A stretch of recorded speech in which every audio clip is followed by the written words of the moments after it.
Hello नमस्कार दोस्तों, आज तारीख 5 वार मंगलवार, शुक्ल पक्ष की 9वीं। अब करते हैं फटाफट खबरों की तरफ रुख। लोकसभा चुनाव से पहले इसी सख्त राजनीतिक दलों को दे दी ये हिदायतें। चुनाव आयोग ने सभी राजनीतिक दलों को एडवाइजरी जारी कर दी है। इस बार आदर्श आचार संहिता उल्लंघन करने वालों पर कड़ी कार्रवाई हो सकती है। एडवाइजरी में सोशल मीडिया की गतिविधियों को भी शामिल किया गया है। जानकारी के लिए आपको बता दें कि 2024 लोकसभा चुनाव की घोषणा होने वाली है। इससे पहले कि चुनाव आयोग ने सभी राजनीतिक दलों को एडवाइजरी जारी कर दी है। आयोग ने भड़काऊ भाषण और बिना तथ्यों के बयान न देने का सख्त निर्देश दिया है। आयोग ने सख्ती करते हुए कहा है कि प्रचार के दौरान जाति धर्म के आधार पर वोट नहीं मांगे जाएंगे। आयोग ने यह भी कहा है कि मंदिर, मस्जिद, चर्च, गुरुद्वारे या किसी अन्य धार्मिक स्थल को लेकर बयान देने से बचना चाहिए। यदि इसका उल्लंघन किया गया है तो कार्रवाई निश्चित होगी। चुनाव में स्टार प्रचारकों की बड़ी भूमिका होती है। कई बार स्टार प्रचारकों से आदर्श आचार संहिता उल्लंघन हो जाता है, लेकिन इस बार उल्लंघन करने पर सभी स्टार प्रचारकों की मुश्किलें बढ़ सकती हैं। चुनाव आयोग ने कहा है कि जिन स्टार प्रचारकों और उम्मीदवारों को पहले आदर्श आचार संहिता का उल्लंघन करने का नोटिस मिल चुका है, दोबारा ऐसे करने पर उन सभी के खिलाफ सख्त कार्रवाई हो सकती है। आयोग की ये एडवाइजरी सकारात्मक राजनीति को बढ़ावा दे रही है। मुख्य चुनाव आयुक्त बोले। मुख्य चुनाव आयुक्त राजीव कुमार ने हाल ही में बताया कि राजनीतिक दलों को नैतिक और सम्मानजनक राजनीति को बढ़ावा देना चाहिए। राजनीतिक दलों को व्यक्तिगत हमले करने की बजाय अपने विचारों को बढ़ावा देना चाहिए।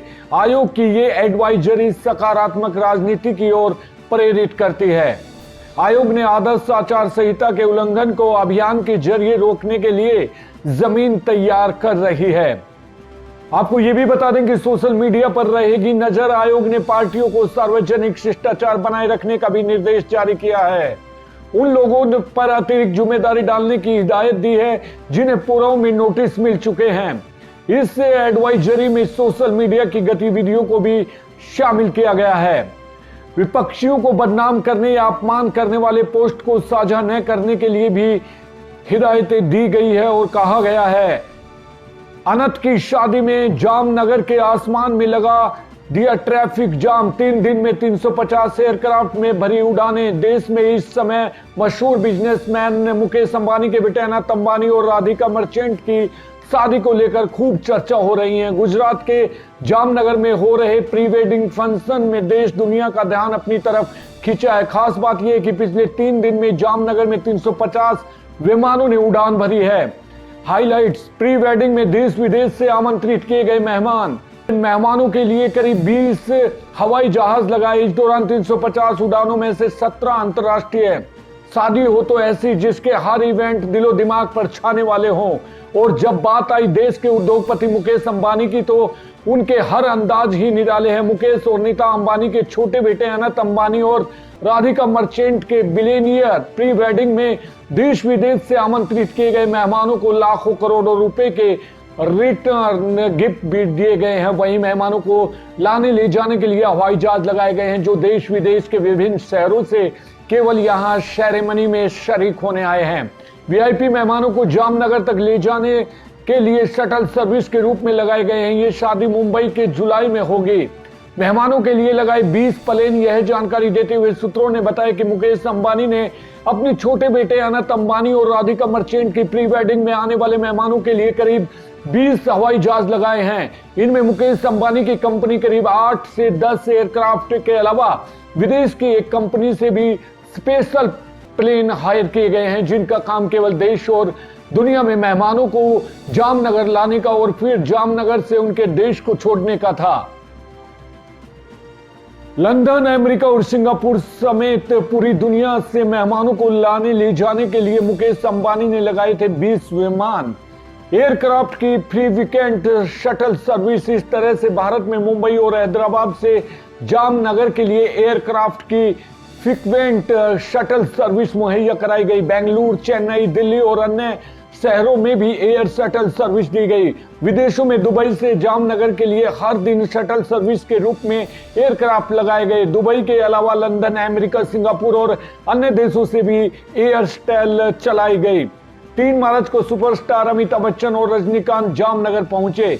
इतनी अधिक वीआईपी फ्लाइट को मैनेज करने में एयरपोर्ट डायरेक्टर धनंजय कुमार सिंह और उनकी टीम ने अन्य एयरपोर्ट से बेहतर तालमेल बिठाते हुए यह सारा फ्लाई मूवमेंट करवाया। 3 दिनों में 350 एयरक्राफ्ट के मूवमेंट हुए। सूत्रों के अनुसार बता दें कि इस सुपर प्री वेडिंग में शामिल होने आए वीआईपी के लिए 1 मार्च से 3 मार्च तक करीब 350 एयरक्राफ्ट मूवमेंट हुए हैं। इनमें से सबसे अधिक करीब 160 मूवमेंट 1 मार्च को, 2 मार्च को करीब 70 और 3 मार्च को 100 से अधिक फ्लाइट मूवमेंट हुए हैं। इनमें करीब 60 मूवमेंट इंटरनेशनल फ्लाइटों के रहे। अब यहां के सितारों और वीआईपी के टेक ऑफ होने का सिलसिला शुरू हो गया है, जो 4 मार्च की देर रात तक चलेगा। विदेशों से आए वीआईपी मेहमानों में काफी यहां आ चुके हैं। कतर के प्रधानमंत्री भी यहां से टेक ऑफ कर चुके हैं। हालांकि अभी भूटान नरेश यहां इवेंट का लुत्फ उठा रहे हैं। 300 यूनिट फ्री बिजली वाली पीएम सूर्य घर योजना का कैसे ले लाभ, जाने इस खबर के साथ पूरी प्रक्रिया। प्रधानमंत्री नरेंद्र मोदी की अगुवाई में सरकार ने मुफ्त बिजली योजना का ऐलान किया है। इसके तहत अपनी छत पर सोलर पैनल लगाकर मुफ्त में बिजली का फायदा उठाया जा सकता है। इसके लिए प्रक्रिया क्या है, शर्तें क्या हैं और सब्सिडी कितनी कैटेगरी है, जानिए हमारी इस खबर के साथ। पीएम सूर्य घर बिजली मुफ्त योजना का फायदा जान लीजिए। योजना के तहत घर की छत पर सोलर पैनल लगाने का ऑफर, घर की छत पर सोलर पैनल लगाकर फ्री बिजली पा सकते हैं। जानकारी के लिए बता दें कि केंद्रीय मंत्रिमंडल ने पीएम सूर्य घर मुफ्त बिजली योजना को मंजूरी दे दी है। इस पर 77 करोड़ रुपए खर्च आएगा। यह सोलर स्कीम है। इसके तहत 300 यूनिट तक मुफ्त बिजली मिलेगी। इस नई स्कीम से 1 करोड़ घरों में मुफ्त बिजली का फायदा मिलेगा। कितनी मिलेगी सब्सिडी? हर परिवार के लिए 2 किलोवाट तक के रूफटॉप सोलर प्लांट पर बेंचमार्क कास्ट 60% सब्सिडी मिलेगी। इसके बाद अगले 1 किलोवाट पर 40% सब्सिडी मिलेगी। वर्तमान बेंचमार्क प्राइस से 3 किलोवाट के प्लांट पर 1,45,000 रुपए की लागत आएगी। 1 किलोवाट के लिए 30,000 रुपए और 2 किलोवाट के लिए सिस्टम पर 60,000 रुपए और 3 किलोवाट या इससे अधिक सिस्टम के लिए 78,000 रुपए सब्सिडी बनती है। कौन ले सकता है लाभ? पहला, आवेदक को भारतीय नागरिक होना चाहिए। दूसरा, सोलर पैनल गलाने के लिए छत वाला घर होना चाहिए। तीसरा, परिवार के पास वैध बिजली कनेक्शन होना चाहिए। चौथा, परिवार ने सोलर पैनलों के लिए किसी अन्य सब्सिडी का लाभ नहीं लिया हो। कहां करें अप्लाई? क्या कोई वेबसाइट है? जी हां, https://pmsuryagovernment.in पर अप्लाई पर किया जा सकता है। क्या रजिस्ट्रेशन का तरीका? पहला स्टेप, अपना राज्य चुनें, इलेक्ट्रिसिटी डिस्ट्रीब्यूशन कंपनी का चयन करें, अपना बिजली उपभोक्ता खाता सीए नंबर दर्ज करें, मोबाइल नंबर दर्ज करें, ईमेल दर्ज करें। दूसरा स्टेप, सीएम नंबर और मोबाइल नंबर के साथ लॉगिन करें, फॉर्म के अनुसार रूफटॉप के लिए आवेदन करें। तीसरा, अप्रूवल का इंतजार करें। एक बार जब आपका अप्रूवल मिल जाए तो किसी भी रजिस्टर्ड वेंडर से प्लांट इंस्टॉल करवा लें। चौथा स्टेप, एक बार इंस्टॉलेशन पूरा हो जाने पर प्लांट में डिटेल्स दें और आवेदन करें। पांचवा स्टेप, नेट मीटर के लिए इलेक्ट्रोलेशन निरीक्षण के बाद पोर्टल में सर्टिफिकेट जनरेट कर पाएंगे। छठा स्टेप, रिपोर्ट जाने के बाद पोर्टल के जरिए बैंक खाते की डिटेल और एक कैंसिल चेक जमा करें। 30 दिनों के अंदर खाते में सब्सिडी मिल जाएगी। बगावत भापने में क्या नाकाम हो जाती है कांग्रेस? 4 बड़ी वजह जान लीजिए। हिमाचल प्रदेश में कांग्रेस में एक बार फिर से बगावत देखने को मिली। कांग्रेस शासित राज्यों में बगावती सुर कोई नई बात नहीं है। मध्य प्रदेश में तो बगावत की वजह से कांग्रेस को अपनी सरकार तक गंवानी पड़ी थी। वहीं पंजाब और हरियाणा में गुटबाजी भी पार्टी के लिए बड़ी टेंशन है। कांग्रेस को बगावत की वजह से मध्य प्रदेश में गंवानी पड़ी थी सरकार। पंजाब हरियाणा में भी पार्टी को करना पड़ रहा है गुटबाजी का सामना। स्वाधीनता फैसला लेने में देरी के साथ ही कई पावर सेंटर बनी वजह। कांग्रेस के भीतर बगावत और असंतोष का उभरना कोई नई बात नहीं है। पिछले कुछ वर्षों में देखा गया कि एक के बाद एक कई राज्यों में बगावती सुर उभरे हैं। कुछ राज्यों में पार्टी इसे दबाने में कामयाब रही तो कई जगह इसे इसकी भारी कीमत भी चुकानी पड़ी। 15 महीने में कमलनाथ सरकार का गिरना हो या फिर आपसी गुटबाजी और असंतोष के चलते पंजाब और हरियाणा जैसे राज्यों में सफलता न मिल पाना भी इसी का संकेत है। इसका ताजा उदाहरण पहाड़ी राज्य हिमाचल प्रदेश में दिखाई दे रहा है, जहां हालिया राज्यसभा चुनाव में पार्टी के आधा दर्जनों विधायकों ने कोर्स वोटिंग कर सुखविंदर सिंह सुक्खू सरकार पर संकट के बादल खड़े कर दिए हैं। आखिर ऐसा क्यों है कि कांग्रेस विद्रोह की ज्वाला भड़कने का इंतजार करती रहती है? स्वादहीनता बड़ी वजह। कांग्रेस के भीतर लगातार कई सत्रों पर जो असंतोष के सुर दिखाई दे रहे हैं, इसके पीछे एक बड़ी वजह स्वादहीनता है। कांग्रेस के भीतर स्वादहीनता का यह सिलसिला केंद्रीय नेतृत्व से लेकर क्षेत्रीय नेतृत्व का पार्टी के नेताओं और कार्यकर्ताओं के साथ तक जारी है। हाल ही में हिमाचल में जो विद्रोह खड़ा हुआ, उसमें बागी विधायकों से लेकर मंत्री विक्रमादित्य सिंह और प्रदेश अध्यक्ष प्रतिभा सिंह सभी का कहना था कि बार बार नेतृत्व सामने समस्या उठाने के बावजूद न तो कोई सुनवाई हो रही थी और न ही उस पर एक्शन हो रहा था। कांग्रेस के भीतर एक बड़ी समस्या आम कार्यकर्ताओं से लेकर विधायकों, सांसदों और नेताओं का केंद्रीय नेतृत्व तक सहज पहुंच न होना भी है। यही वजह है कि तमाम कोशिशें के बावजूद जब आम कार्यकर्ता या नेता हाईकमान तक नहीं पहुंच पाता तो स्वादहीनता बढ़ने लगती है। केंद्रीय नेतृत्व जमीनी स्तर के कार्यकर्ताओं और नेताओं से कट चुका है। ज्योतिरादित्य सिंधिया से लेकर मिलिंद देवड़ा तक तमाम ऐसे नेता रहे पार्टी छोड़ते समय जिनका आरोप था कि उन्होंने हाईकमान से संपर्क करने की कोशिश में हफ्तों या कई महीनों निकाल दिए, लेकिन उन्हें वक्त नहीं मिला। गांधी परिवार, खासकर राहुल गांधी से वक्त न मिलने की शिकायत तो आम थी, लेकिन कांग्रेस की कमान मल्लिकार्जुन खड़गे के हाथ में आने के बाद भी कोई ज्यादा बदलाव नहीं देखने को मिला है। सही फीडबैक न मिलना। कांग्रेस नेतृत्व अगर इन बगावती सुरों को लेकर कोई समाधान निकालने में कामयाब नहीं हो पा रहा है तो इसकी एक बड़ी वजह है इसके पास सही फीडबैक का न होना भी है।